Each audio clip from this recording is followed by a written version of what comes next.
Wahai Indonesiaku, demi Allah, kami santri-santri Indonesia, kami para pemuda-pemudi Islam Indonesia, tidak akan pernah kami mengkhianatimu. Kami bukan petugas partai. Kami bukan petugas partai.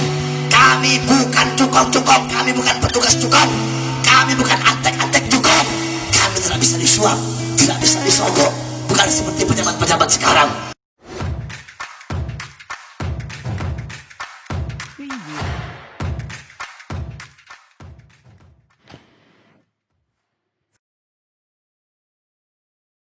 Ya Rabbal Alamin, sebagaimana dalam hadis qala Rasul sallallahu alaihi wasallam li Ibn Mas'ud, ya Ibn Mas'ud, julusuka sa'atan fi majlisil ilmi la tamassu qalaman wa la taktubu harfan khairul laka min 'idki alfi rakabah.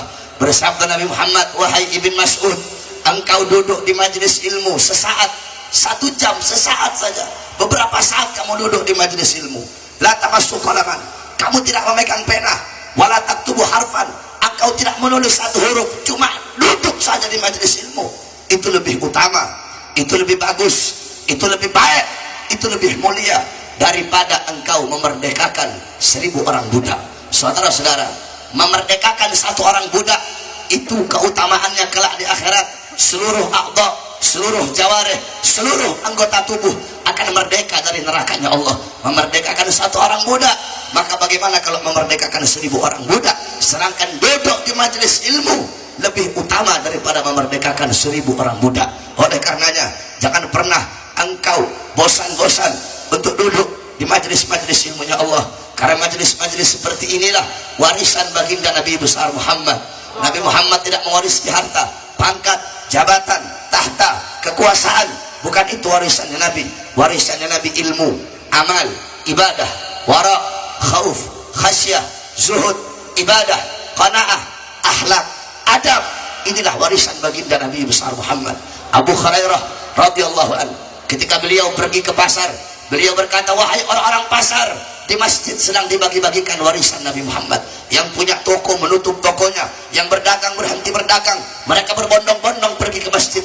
Mereka sangka hum yadhunnun, mereka kira, mereka sangka yang dibagikan adalah emas, yang dibagikan adalah permata, yang dibagikan adalah harta, dinar, dirham. Ketika mereka sampai, mereka lihat halaqah-halaqah ilmu, mereka lihat lingkaran-lingkaran orang-orang yang sedang menuntut ilmunya Allah. Kemudian mereka berkata, wahai Abu Hurairah, mana? Katanya sedang dibagi-bagikan warisannya Nabi. Yang ada cuma majlis-majlis ilmu, majlis-majlis zikir. Apa kata Abu Hurairah? Majlis-majlis ilmu itulah warisan baginda Nabi besar Muhammad. Kamu duduk pada malam hari ini untuk menerima warisan Nabi dari para habaib, para alim ulama yang hadir. Ketika engkau mendapatkan warisannya Nabi, apakah ada warisan yang lebih mulia selain dari warisan Nabi? Apakah ada warisan yang lebih mahal selain daripada warisan Nabi? Apakah ada warisan yang lebih membuat engkau untung selamat dunia akhirat selain daripada warisan Nabi? Saudara-saudara, 1 huruf daripada ilmu yang merupakan warisan Nabi itu lebih utama, lebih mulia, lebih bermanfaat bagimu daripada triliunan warisan-warisan dunia di sana yang membuat engkau rugi di dunia dan akhirat. Oleh karenanya, jangan engkau jauh dari majlis-majlis ilmunya Allah Subhanahu wa taala. Didik kau punya anak-anak dengan pendidikan Nabi Muhammad SAW. Pendidikan Nabi bisa kau dapatkan di pondok-pondok pesantren, di majlis-majlis ilmu, di majlis-majlis yang di situ diceritakan kisah Nabi Muhammad, diceritakan sirah dan tarikh Nabi Muhammad. Tidak ada pendidikan yang lebih mulia selain daripada pendidikan Nabi. Saudara-saudara, gal Sayyidina Ali bin Abi Thalib, ta'addabtu bi'adabin Nabi. Aku beradab, aku berakhlak dengan akhlak dan adab Nabi Muhammad. Seperti apa akhlak Sayyidina Ali? Seperti apa adab Sayyidina Ali? Beliau dibunuh oleh Ibn Muljam. Ibn Muljam bunuh beliau dengan pisau khanzar, pisau yang melengkung, dipukul kepalanya. Ketika dipukul kepalanya dengan pisau, apakah beliau bilang, bunuh itu Ibn Muljam, bakar itu Ibn Muljam? Tidak, saudara-saudara. Apa kata Sayyidina Ali bin Abi Thalib? Beri Ibn Muljam minum karena dia dalam keadaan haus. Beri Ibn Muljam makan karena dia kelaparan. Beri Ibn Muljam perlindungan sebagaimana perlindungan yang kalian berikan kepada aku karena dia dalam keadaan ketakutan. Akhlak siapa itu? Adab siapa itu? Itu akhlak dan adab Sayyidina Ali bin Abi Thalib. Ta'addabtu bi'adabin Nabi. Aku beradab, aku berakhlak dengan adab dan akhlak Nabi Muhammad. Sedangkan Nabi Muhammad berkata, adabani rabbi fa ahsana ta'dibi. Allah yang mendidikku, Allah yang mengajariku akhlak, adab, sopan santun, budi pekerti, sehingga sebaik-baiknya adab, sebaik-baiknya akhlak, sebaik-baiknya pendidikan adalah akhlak dan pendidikanku. Saudara-saudara, Muqaddam Tsani Al-Imam Al-Habib Abdurrahman Segaf, beliau adalah orang yang di umur 7 tahun mengkhatamkan Al-Quran dalam 1 rakaat salatnya. Beliau berkata, "Lau kana fil ilm min dunil khuluq syarafun, lakana asyrafu khalqillahi iblis." Kalau cuma memodal ilmu saja, memodal hadir, duduk di majelis ilmu, ngaji, cuma modal ilmu pengetahuan, seseorang bisa jadi mulia, maka berarti makhluk yang paling mulia adalah iblis. Sepinter-pinternya kamu, sealim-alimnya kamu, lebih alim dan lebih pintar iblis. Sebanyak-banyaknya amal ibadah kamu, lebih banyak amal ibadah iblis. Kenapa iblis dikutuk? Kenapa iblis dilaknat oleh Allah? Karena iblis tidak punya adab. Seburuk-buruknya orang yang tidak punya adab adalah membangkang kepada perintah Allah Subhanahu wa Ta'ala. Oleh karenanya, didik kau punya anak-anak dengan pendidikan Nabi Muhammad. Banyak orang tua zaman sekarang lalai daripada mendidik anak-anaknya. Kamu bapak-bapak zaman sekarang sibuk cari uang, sibuk cari harta. Untuk apa? Untuk memberi makan jasmani anak-anak kalian, tapi kalian lupa memberi makan jiwa dan hati anak-anak kalian. Apakah kalian pikir kewajiban sebagai orang tua hanya memberi makan jasmaninya saja? Kalau kewajiban orang tua hanya ngasih makan anak, memberi makan jasmaninya, tidak ada beda dengan binatang. Kamu belum bangun cari makan, binatang udah bangun duluan cari makan buat anak-anaknya. Ada yang lebih wajib bagi kamu. Apa itu? Memberi makan jiwa dan hati anak-anak kamu. Apa makanan jiwa?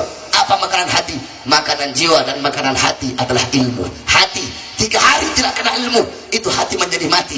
Maka tanyakan kepada diri kalian, wahai bapak-bapak, telah berapa lama engkau menjadi sebab hati anak-anak engkau mati? Perhatikan nafkah, makanan, minuman yang masuk ke dalam perut anak istri kamu. Apa kata Nabi Muhammad? Ala inna fil jasadi mudghatan, idza saluhat saluhal jasadu kulluh, wa idza fasadat fasadal jasadu kulluh. Ala wahyal qalb. Dalam tubuh manusia, dalam jasad kita sebagai manusia, ada segumpal daging. Kalau daging itu baik, baik seluruh anggota tubuh. Kalau daging itu rusak, rusak seluruh anggota tubuh. Daging itu adalah hati. Hati, baik buruknya anggota tubuh tergantung dari hati. Karena anggota tubuh adalah muttabi, anggota tubuh adalah pengikut. Pengikutnya siapa? Pengikutnya hati. Kalau hati baik, seluruh anggota tubuh baik. Kalau hati rusak, seluruh anggota tubuh rusak. Al-zahir anwa'ul batin. Apa-apa yang ada di luar itu adalah alamat cerminan dari apa-apa yang ada di dalam. Nah, baik buruknya hati tergantung dari makanan yang masuk. Karena hati itu tumbuh, anggota tubuh akan melakukan sesuatu yang baik. Tapi kalau yang masuk makanan syubhat, apalagi makanan haram, hati kamu tumbuh dari sesuatu yang haram, sehingga hati kamu menjadi hati yang haram, hati yang rusak. Sehingga ketika darahnya mengalir ke kedua matanya suka memandang hal-hal yang haram, suka memandang maksiat. Ketika darahnya lari ke telinga, suka mendengar fitnah, ghibah, namimah. Darahnya lari ke lidah, lidahnya suka berbohong, suka fitnah, suka buhtan. Kemudian ketika darahnya lari ke tangan, tangannya suka merampas hak orang, suka menzalimi orang, merampok harta orang. Darahnya lari ke kaki, kakinya suka melangkah ke tempat-tempat yang haram. Perhatikan makanan dan minuman yang masuk ke dalam perut anak istri kamu. Bagaimana waraknya ulama terdahulu dalam memberi makan anak istrinya. Saudara-saudara, Al-Imam Al-Juwaini, Imam Al-Haramain, beliau ketika itu ditanya, ya Imam, tentang satu masalah, beliau tidak bisa jawab. Kemudian yang nanya bilang, ya Imam, kamu ulama besar, kenapa kamu tidak bisa jawab pertanyaan yang gampang seperti ini? Apa jawab beliau? Mungkin karena ada air susu yang tertinggal. Maksudnya apa? Ya, beliau cerita dulu ketika aku masih kecil, bapakku sangat hati-hati memberi makan ibuku yang ketika itu menyusuiku. Akhirnya ketika itu aku menangis, ibuku tidak ada, aku diambil oleh budak perempuan. Budak perempuan itu susui aku. Ketika ayahku lihat, ketika ibuku lihat budak perempuan susui aku diambil oleh ibuku. Ibuku beri kepada ayahku. Ayahku masukkan jari telunjuknya untuk ke mulutku untuk mengeluarkan air susu syubhat budak perempuan tersebut. Mungkin aku tidak bisa jawab pertanyaan kamu karena masih ada air susu budak perempuan itu yang tertinggal di tenggorokanku. Seperti itulah kehati-hatian beliau-beliau di dalam memasukkan sesuatu ke dalam perut anak istrinya. Al-Imam Hanafi 7 tahun tidak pernah makan kambing. 7 tahun tidak pernah makan kambing. Ditanya, ya Imam, kenapa kamu gak makan kambing? Kambing ini sunnah Nabi. Apa jawab beliau? Semenjak kambing milik Baitul Mal hilang, maka semenjak itu aku tidak mau makan kambing. Kenapa? Aku takut kalau nanti aku makan kambing, ternyata kambing yang aku makan adalah kambing milik Baitul Mal. Akhirnya aku bertanya kepada si ahli kambing, si tukang kambing, tukang kambing, biasanya kambing itu hidup berapa lama? 7 tahun ya Imam. Maka selama 7 tahun aku tidak makan kambing, sampai betul-betul aku yakin bahwasanya kambing milik Baitul Mal itu telah hilang. Saudara-saudara, Al-Imam Syairazi, jangaran kitab Muhaddab, tidak pernah beliau mau makan makanan yang berasal dari Damaskus, apa sayuran yang berasal dari Damaskus. Kenapa? Karena sayuran yang berasal dari Damaskus ditanam di tanah-tanah milik pemerintah. Al-Imam An-Nawawi radhiyallahu an, pengarang Minhaj, beliau tidak pernah makan apel. Kenapa? Karena apel di daerah beliau ditanam di lahan-lahan milik pemerintah. Al-Imam Sufyan Ats-Tsauri tidak dalam beberapa masa, beberapa saat beliau tidak mau minum air Zam-Zam. Ditanya, ya Imam, kenapa kamu nggak minum air Zam-Zam? Beliau jawab, andaikan saya punya gayung sendiri. Maksudnya apa? Andaikan saya punya gayung sendiri, pasti saya mau minum air Zam-Zam. Emangnya kenapa? Gayung yang disediakan di sumur Zam-Zam adalah gayung milik sultan. Aku tidak mau. Sehingga apa? Kalau aku punya gayung sendiri, pasti aku mau minum air Zam-Zam. Seperti itulah wara para ulama-ulama terdahulu dalam memasukkan sesuatu ke dalam perut mereka. Oleh karenanya, perhatikan makanan dan minuman yang masuk ke dalam perut anak istri kamu. Wahai para bapak-bapak, didik kau punya anak-anak dengan pendidikan Nabi Muhammad. Banyak orang tua zaman sekarang lebih mementingkan SD, SMP, SMA, kuliah anak-anaknya daripada pondok pesantren, daripada dididik pendidikan agama. Kenapa? Kamu nggak mau masukkan anak kamu ke pondok pesantren? Habib Ali bin Tauhid punya pondok pesantren, Habib Lutfi punya pondok pesantren, Habib Habib punya pondok pesantren, Kiai Fulan punya pesantren. Kenapa kamu tidak masukkan anak kamu? Habib, kalau anak saya masuk pondok nanti nggak dapat ijazah, nanti anak saya nggak belajar dunia, anak saya susah, anak saya goblok, anak saya pengangguran, nanti nggak dapat kerja. Kamu takut anak kamu susah, kamu takut anak kamu lapar, kamu takut anak kamu pengangguran, tapi kamu tidak takut kalau anak kamu buta Al-Quran, kamu tidak takut kalau anak kamu bodoh ilmu agama. Didik anak-anak kamu dengan pendidikan Nabi Muhammad. Jangan suka kau banding-bandingkan pondok pesantren dan sekolah. Tapi kalau kita membanding-bandingkan, ayo kita bandingkan pondok pesantren dan sekolah. Semuanya jawab yang keras. Di luar sana banyak pembunuh-pembunuh. Mereka pembunuh-pembunuh dulu mondok atau sekolah? Mondok atau sekolah? Di luar sana banyak perampok-perampok. Perampok-perampok itu dulu mondok apa sekolah? Mondok apa sekolah? Di luar sana banyak pelacur-pelacur, japlai-japlai. Pelacur-pelacur, japlai-japlai itu dulu mereka mondok apa sekolah? Mondok apa sekolah? Koruptor-koruptor di luar sana, mereka dulu mondok apa sekolah? Mondok apa sekolah? Yang paling banyak siswi tidak perawan di pondok pesantren atau di sekolah? Pondok pesantren atau sekolah? Berarti mana lebih bejat, pondok apa sekolah? Mana lebih jahat, pondok apa sekolah? Makanya jangan suka membanding-bandingkan pondok pesantren dan sekolah. Nggak ada apa-apanya sekolah kalau mau dibandingkan dengan pondok pesantren, saudara-saudara. Pondok pesantren, para ulama, para santri, beliau-beliau adalah pembuka gerbang kemerdekaan Indonesia. Saudara-saudara.